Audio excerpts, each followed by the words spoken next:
This is my watch collection. As a man with many hobbies, watch collecting is arguably the most complex hobby that I ever have. That is because these watches are both practical and sentimental at the same time. At their core, they are made just to tell time, but for me these watches are more than just that. They represent important moments or chapters in my life. Let me explain. Let's cut to the chase right here. Watch collecting isn't about showing off or flexing. It isn't about making people know that you are rich or snobby. Because as you will see on my particular watch collection, there are no high-end luxury watches like Rolex or AP.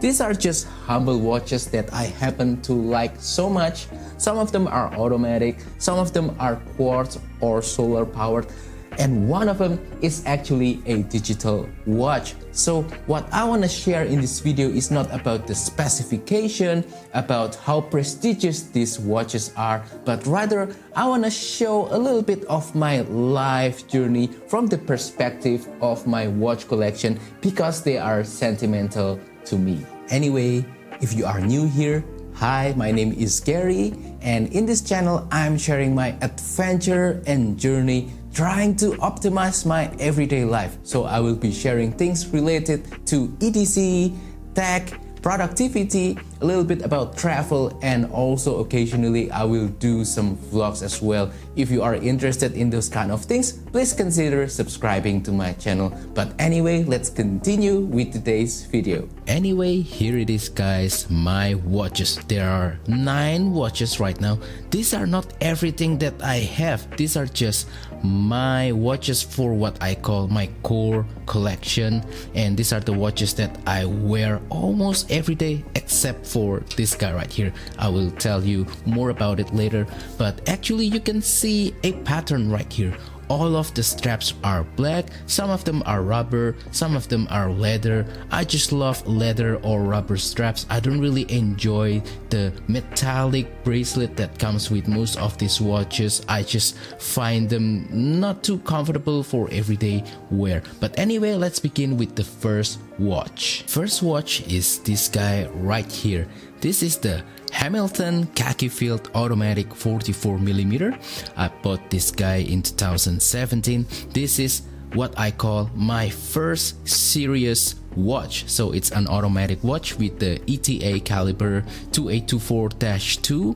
So yeah, it's my good luck watch. When I bought this watch, few months later I met Nora, my wife now, and at that time this watch is my everyday watch. So yeah, this watch brought me some good lucks. At that time I am not really into watches yet, but I started watching Hodinkee and TGV urban gentry stuff, and at that time I was so captivated with John Mayer's video in the Hodinkee, and he has the IWC Big Pilot 5002 reference, and I thought that watch looked really cool, really practical, and also something with military heritage.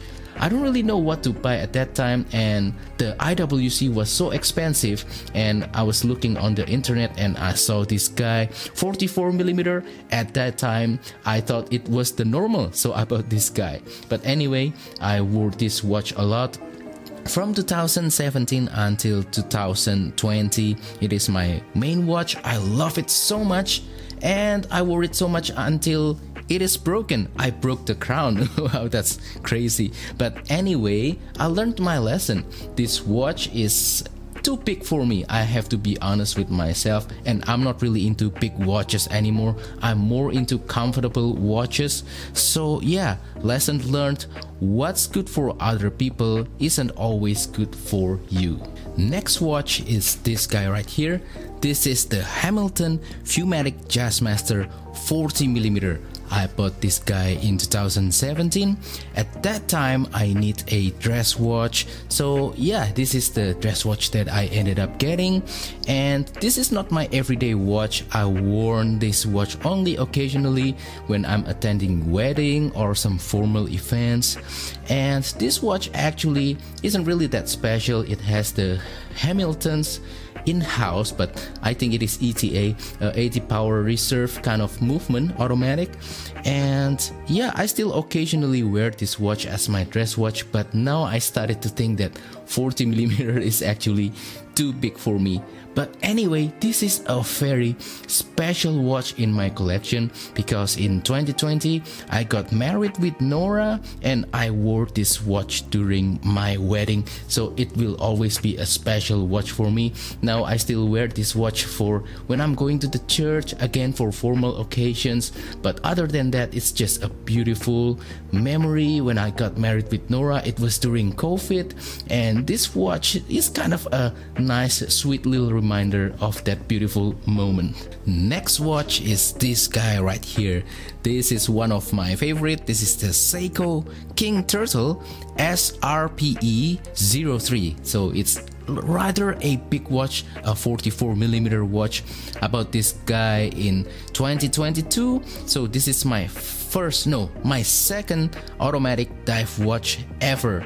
I love it so much. At that time I thought I wanna get an SKX, but as we all know, SKX was discontinued during that time and the Turtle makes more sense for me.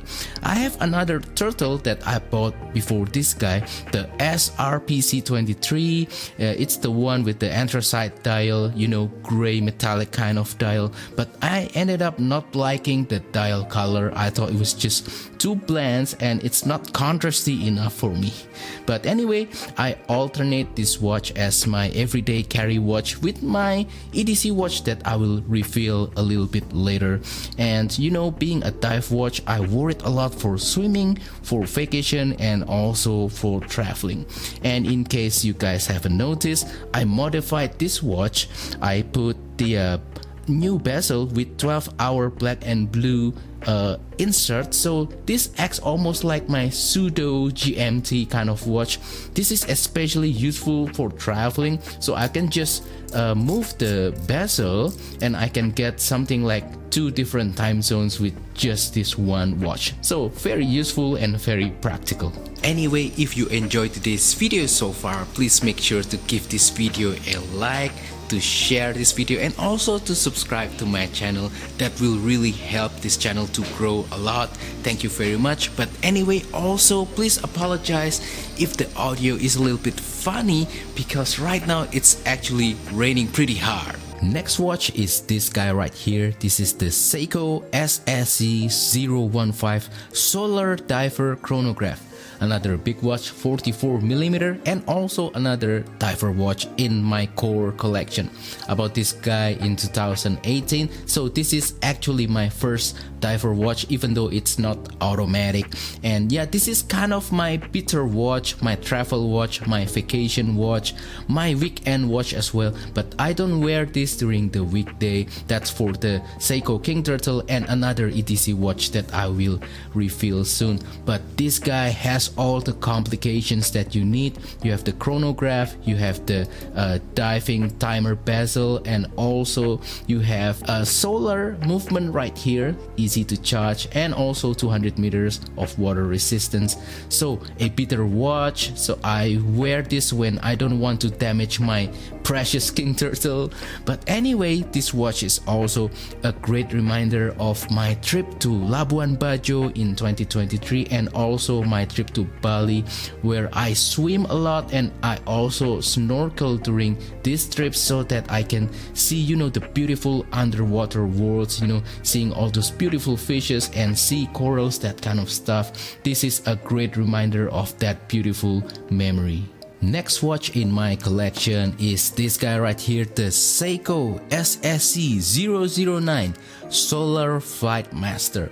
About this guy in 2018, this is also another big watch, 42mm, not as big as my King Turtle or the Solar Diver Chronograph thingy, but still a big watch. So why I bought this watch is because of TGV, the Urban Gentry YouTube channel. he really got me into the Flightmaster bug, but when I discovered that the Seiko Flightmaster is actually just a regular quartz watch, I was kind of disappointed. I want something that's hassle-free. I don't want to change the battery so often, so I bought this guy instead. It has the solar movement, which from my experience is much more reliable. I've already replaced the capacitor once, no problem at all, and this watch is now running beautifully. And yeah, this is the best budget travel watch in my opinion. It has all the complications that you need for traveling.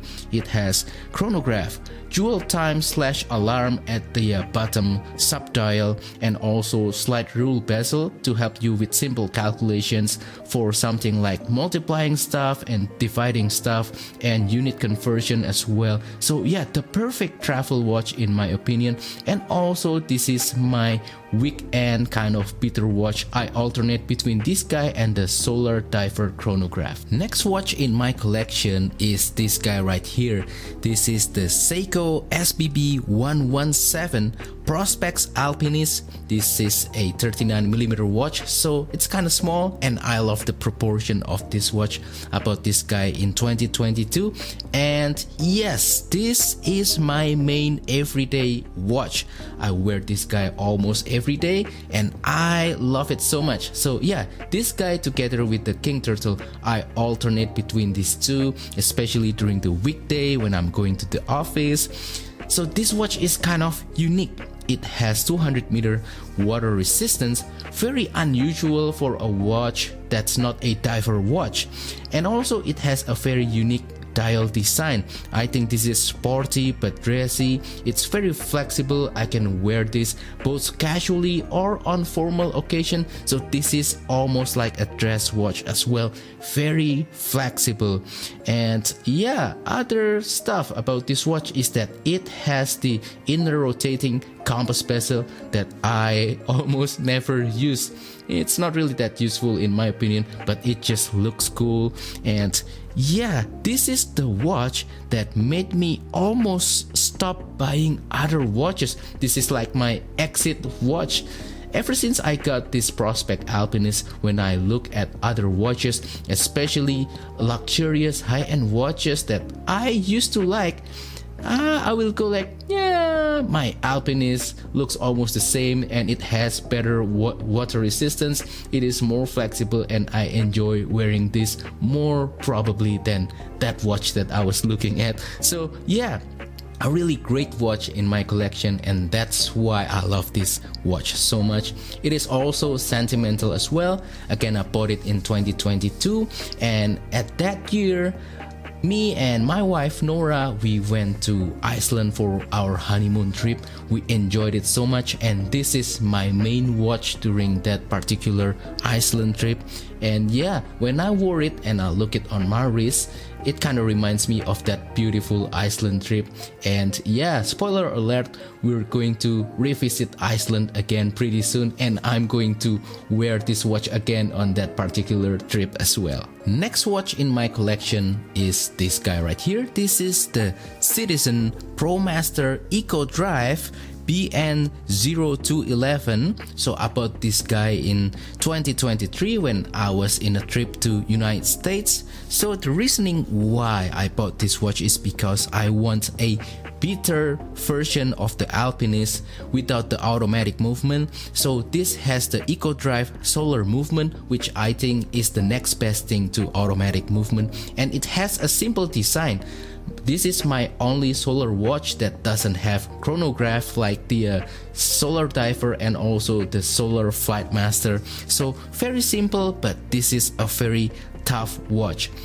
This is a big watch in my opinion, 42mm. I don't really like the proportion. It's a little bit too big for me, but for a beater watch and for a vacation watch, this is totally just fine. It has sapphire crystal, it has Eco Drive movement, and this is so tough. It has like a special coating to reduce scratches, and also it is very durable. So in my opinion, this is the closest thing to a fully analog G-Shock, which I really want, by the way.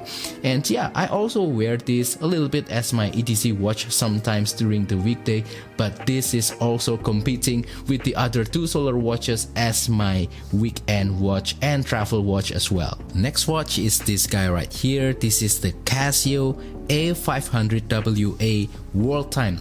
About this guy in 2023, just out of curiosity, this is my most affordable watch and my only digital watch.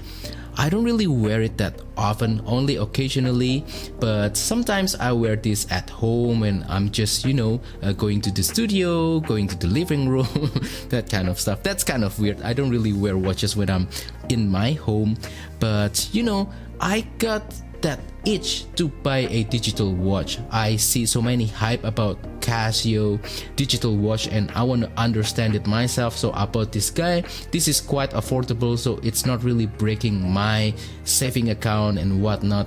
And after I bought this guy, I think I already scratched that itch and I don't really want to buy another Casio digital watch. But again, this is a world timer watch, so it can be a backup watch for travel if needed, but I haven't used it for traveling even once. So yeah, it has multiple time zones, it has timer, it has stopwatch, alarm, so it is a perfect beater watch as well. And yeah, one thing that you guys will notice is that this guy is supposed to come with metal bracelet, but I replaced it with this silicone strap that actually comes from the Casio Royale AE1200 if I'm not mistaken, another world timer watch, and the strap actually fits perfectly with this watch. And yeah, this is just much more comfortable compared to the metal bracelet that originally comes with this watch. Last but not least is this guy right here. This is the Orient Bambino version 2 38mm small second. So yeah, I bought this guy last year in 2024. This is my new main dress watch to complement the Hamilton Jazzmaster right here. And actually I like this guy better because it is smaller, it has better proportion. 38mm I think is perfect for my wrist. I love the simplicity of the watch. The design is just timeless and elegant with a touch of complexity with the small second subdial right there. I just love the look of it. And also I love the white dial as well. This is the only white dial watch on my main core collection so far. And yeah, I wore this guy to the church every Sunday and also for some formal occasions such as weddings and other stuff like that. And I put a custom strap right here. This is a leather rubber strap, really nice. Bought this strap in Singapore last year and it's so comfortable and it just fits the look better for this particular watch. Anyway, enough about me. What about you guys? Do you have a watch collection as well? What watches are in your collection and which one is your favorite? I love to hear from you guys. I love to learn from you guys. Please comment down below and have a little bit of a hangout. Let's chat together. Anyway, that wraps up today's video. Hopefully my watch collection has been interesting, entertaining and fun to watch, and I will see you guys on the next video. Thank you and goodbye.